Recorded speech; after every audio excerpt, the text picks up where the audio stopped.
This is a moment for me that's nothing but a pleasure. The main horse we keep down here is Ben Tufts.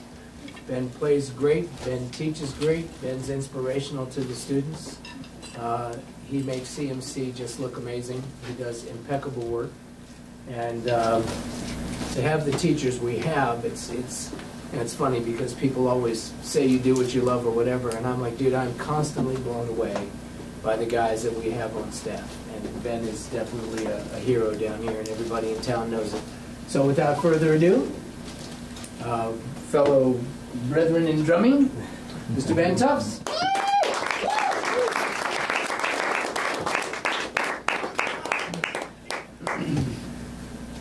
Hi.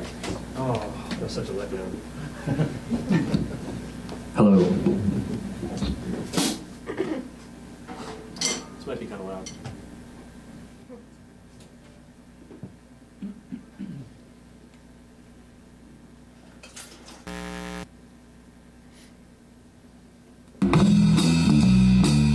Wrong track. How does that happen?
I just figured we'd start with some music.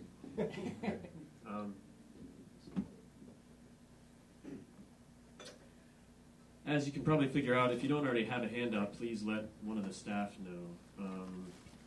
The whole thing that I'm talking about today is one of my favorite drummers, and I think one of most drummers' favorite drummers, John Bonham, who's a drummer for Led Zeppelin. If you don't have one of these handouts that has a picture of Mr. Bonham in a very nice sweater on the front, then please get yourself one.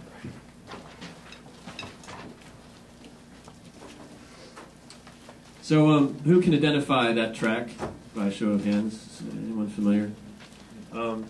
That's the first track on the first Led Zeppelin album that was released here in the United States in 1969, early 1969.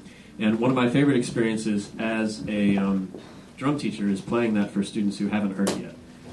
Just for the sheer reaction and the scared look on their face when they hear those crazy double bass drum notes like Rocky was playing. I think what's remarkable about that is that record is over 40 years old. And so if you can imagine how scary it is when you hear it the first time, to know about how much drumming has happened in between 1969 and now, to think about what it might have been like to be a drummer in 1969 and hear that for the first time is probably absolutely terrifying and really inspiring at the same time. Nobody believed it was 1 foot. Right. Everyone thought for sure he must be using 2 bass drums. And I guess the story goes is that his band wouldn't let him have a second bass drum because they were afraid what he might do with it. Before I get going on that tune, I want to say a couple thanks. Of course, we need to thank Pearl Drums and Ron, the Pearl rep that's here. I do have to say that the first drum set I ever bought was a Pearl drum set, and their hardware is second to none. If I have a chance to buy a cymbal stand or or a bass drum pedal, I actually always buy their stuff. And Ron's not going to slip me a 50 later for saying that. That's actually true. That's God's honest truth for all his good stuff. We need to thank, of course, CMC for having a place to do this, Menzie and the staff. I want to thank Rick, that's manning the camera in the back. I also need to thank Jake, who helped me lug some stuff up here today. Jake's sitting down over here, I think. Is that Jake? Yeah, there he is. How about another hand for Menzie and Rocky for what they did?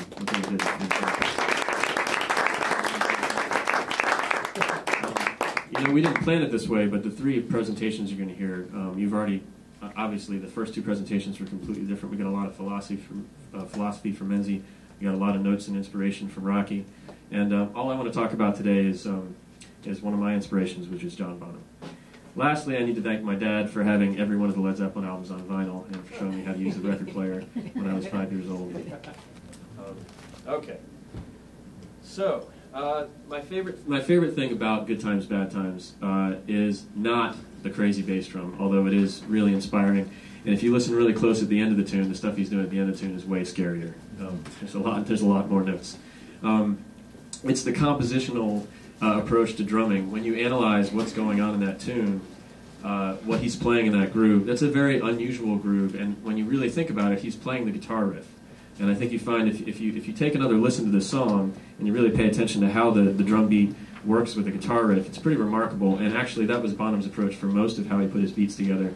I think Jimmy probably showed up with a riff, and Bonham played something that sounded like that riff.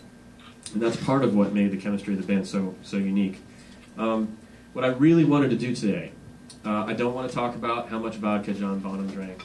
I'm not interested in talking about his lifestyle or how many hotel rooms he tore up. I'm sure we could all share a bunch of cool stories we read about online.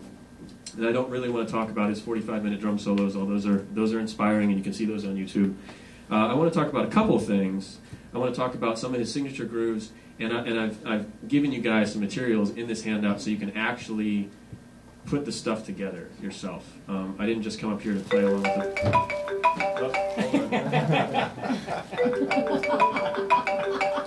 You need to take that? Yeah. Hey Sam, how's it going?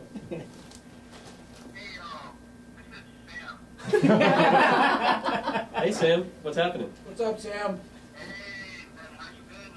Good. Hey, let me give you a call back because I'm hanging out with some people right now. All right. I wouldn't have answered that, but that's Sam Kim, who you studied with me here, and he's actually at Berkeley now. He's been there this whole semester. I haven't heard from him the whole time. I think he's been locked in the practice room. All right. That's when you learn to disconnect the phone after you're done with it. Okay. All right. Very Northern Virginia, man. Yeah, right. All right. I didn't just come up here today to play a bunch of grooves and then say, cool, go figure it out yourself. This handout, this very thick handout that was very, I think I single-handedly kept FedEx Kinko's in business this morning, is full of stuff so you can figure out how to play some of his grooves. And the first one in here is Good Times, Bad Times. So the first page, you'll notice I played most of the notes on that page, not all of them. But the second page is a worksheet where you can actually figure out how to do this beat yourself. Those of you that are here that are my students know that I have a bunch of different approaches for how you put together a beat. Depending on the beat, sometimes we work from the top down, and sometimes we work from, well, for me it's left to right.